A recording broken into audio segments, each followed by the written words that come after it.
Hey, this is Rich Knapp with DX. I'm doing a little video on a mod for the small-handed people with a DX8. I'll apologize for everything looking backward. I don't know, I'm using my laptop camera so I can see what I'm kind of showing you guys. I have really small hands, and I put a Bavarian Demon 3SX on my 550 SAM. And I'm using the intermittent switch. That's the for the trainer button.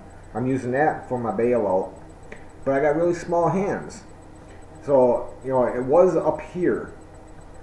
So if I'm flying and I need to hit the bailout real quick, I'd be flying and I'd have to reach way up.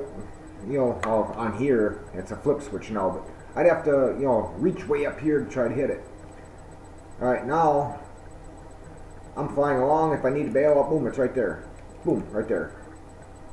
Now, I'm also going to be doing the same thing because of my small fingers. I just switched these two switches around. It was real easy. I didn't have to change anything.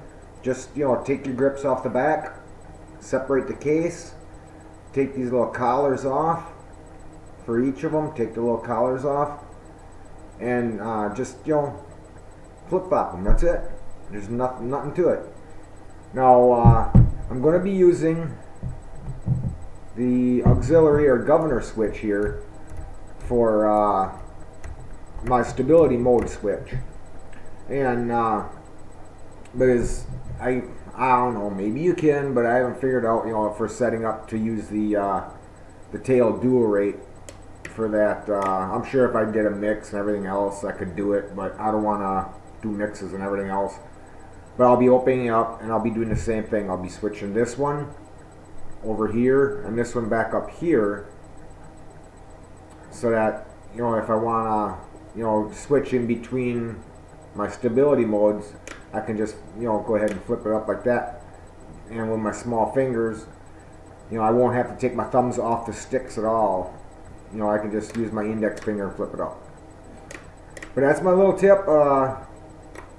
Now this one right here, even if you have a DX8 and you're flying, let's say the Nano QX, my little Nano QX, my son actually is jealous because on here I have the trainer switch set up to switch between stability and agility mode.